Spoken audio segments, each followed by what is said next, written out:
ہم نے فرعون کو اپنی سب نشانیاں دکھائیں مگر وہ تکذیب اور انکار ہی کرتا رہا۔ کہنے لگا کہ موسیٰ، کیا تم ہمارے پاس اس لیے آئے ہو کہ اپنے جادو کے زور سے ہمیں ہمارے ملک سے نکال دو؟ تو ہم بھی تمہارے مقابل ایسا ہی جادو لائیں گے، تو ہمارے اور اپنے درمیان ایک وقت مقرر کر لو کہ نہ تو ہم اس کے خلاف کریں اور نہ تم، اور یہ مقابلہ ایک ہموار میدان میں ہوگا۔ موسیٰ نے کہا کہ آپ کے لیے یوم زینت کا وعدہ ہے، اور یہ کہ لوگ اس روز دن چڑھے اکٹھے ہو جائیں۔ تو فرعون لوٹ گیا اور اپنے سامان جمع کر کے پھر آیا۔ موسیٰ نے ان جادوگروں سے کہا کہ یہ تمہاری بربادی ہوگی، اللہ پر جھوٹ نہ باندھو، وہ تمہیں عذاب سے فنا کر دے گا، اور جس نے جھوٹ باندھا وہ نامراد رہا۔ تو وہ باہم اپنے معاملے میں جھگڑنے اور چپکے سرگوشی کرنے لگے۔ کہنے لگے، یہ دونوں جادوگر ہیں، چاہتے ہیں کہ اپنے جادو کے زور سے تم کو تمہارے ملک سے نکال دیں اور تمہارے بہترین مذہب کو نابود کر دیں۔ تو تم جادو کا سامان اکٹھا کر لو اور پھر قطار باندھ کر آؤ۔ آج جو غالب رہا وہی کامیاب ہوا۔ جادوگر بولے کہ موسیٰ، یا تو تم اپنی چیز ڈالو یا ہم اپنی چیزیں پہلے ڈالتے ہیں۔ موسیٰ نے کہا، بلکہ تم ہی پہلے ڈالو۔ جب انہوں نے چیزیں ڈالیں تو یکا یک ان کی رسیاں اور لاٹھیاں موسیٰ کے خیال میں ایسی آنے لگیں کہ وہ میدان میں ادھر ادھر دوڑ رہی ہیں۔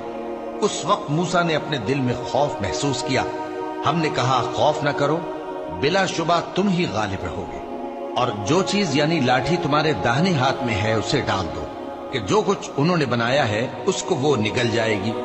جو کچھ انہوں نے بنایا ہے یہ تو جادوگروں کے ہتھ کنڈے ہیں، اور جادوگر جہاں بھی جائے کامیاب نہیں ہوگا۔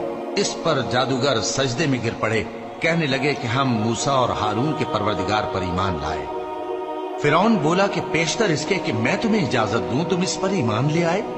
بے شک یہ تمہارا بڑا یعنی استاد ہے جس نے تم کو جادو سکھایا ہے، سو میں تمہارے ہاتھ اور پاؤں مخالف سمت سے کٹوا دوں گا، اور تم کو کھجوروں کے تنوں پر سولی چڑھوا دوں گا، اور تم کو معلوم ہوگا کہ ہم میں سے کس کا عذاب زیادہ سخت اور دیر تک رہنے والا ہے۔ انہوں نے کہا کہ جو دلائل ہمارے پاس آ گئے ہیں ان پر اور جس نے ہم کو پیدا کیا ہے اس پر ہم آپ کو ہرگز ترجیح نہیں دیں گے، تو آپ کو جو حکم دینا ہو دے دیجیے، اور آپ جو حکم دے سکتے ہیں وہ صرف اسی دنیا کی زندگی میں دے سکتے ہیں۔ ہم تو اپنے پروردگار پر ایمان لے آئے تاکہ وہ ہمارے گناہوں کو معاف کرے، اور اسے بھی جو آپ نے ہم سے زبردستی جادو کرایا، اور اللہ سب سے اچھا ہے اور ہمیشہ باقی رہنے والا ہے۔ جو شخص اپنے پروردگار کے پاس گناہگار ہو کر آئے گا تو اس کے لیے جہنم ہے جس میں نہ وہ مرے گا نہ جیے گا، اور جو اس کے روبرو ایماندار ہو کر آئے گا اور عمل بھی نیک کیے ہوں گے